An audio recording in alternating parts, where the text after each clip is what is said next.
আলিপুরদুয়ার লোকসভা ৭টি বিধানসভার ভিত্তিক ২০২৪ সালের রেজাল্ট অনুযায়ী টিএমসি এখানে একটা আসন পায়, বিজেপি পায় ৬টা বিধানসভায় এগিয়ে থাকে। আলিপুরদুয়ার লোকসভার প্রথম বিধানসভা হল নাগরাকাটা বিধানসভা। এখানে টিএমসি ভোট পায় ৮৩,৭৭৯, বিজেপি ভোট পায় ৭৯,৭৩২ এবং আরএসপি ভোট পায় ৭,৬২৭ ভোট।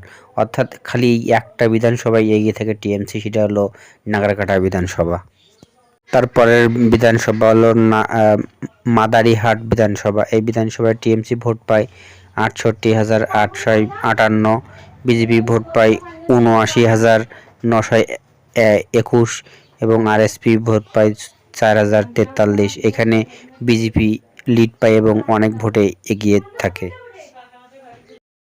তার পরবর্তী বিধানসভা হলো ফালাকাটা বিধানসভা। এই ফালাকাটা ২৪ সালে বিধানসভায় টিএমসি ভোট পায় ৯৭,০০৬, বিজেপি ভোট পায় ১,৫৯,৭৭২, আরএসপি ভোট পায় ৬,৭০৪ ভোট। এই কেন্দ্রে হলো বিজেপি এগিয়ে থাকে এবং লিড নেয়।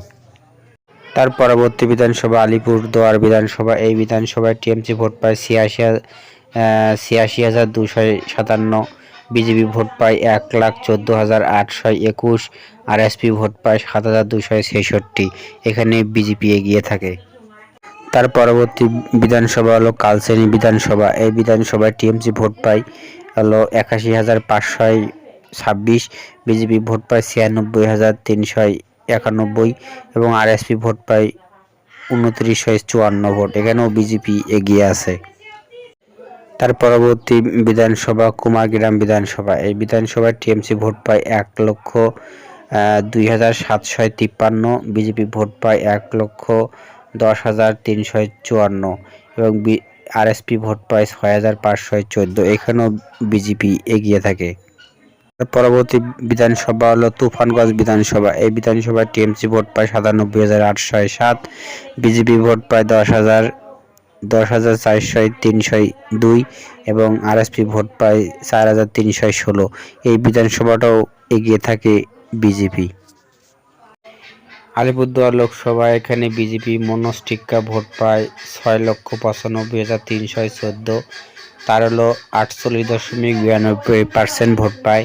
তার ভোট কমে যায় ৫.৪৮%। বিজেপির ভোট কমে এখানে। টিএমসি ভোট পায় প্রকাশ চিক বড়াই, তিনি ভোট পায় ৬,১৯,৮৬৩, ৪৩.১৬১% ভোট বৃদ্ধি পায়। ৪৩.৬১% তার ভোট পার্সেন্টেজ এবং ৬.৮৯% ভোট বৃদ্ধি পায় বিজেপি ওই টিএমসির। আরএসপির ভোট পায় ৩৯,৭০৯ ভোট পায় এবং ২.৭৯% ভোট পায়। এখানে বিজেপি এখানে হলো ৭৫,৪৪৭ ভোটে জয়লাভ করে এবং এই আসনটি আলিপুরদুয়ার বিজেপি দখলে থাকে।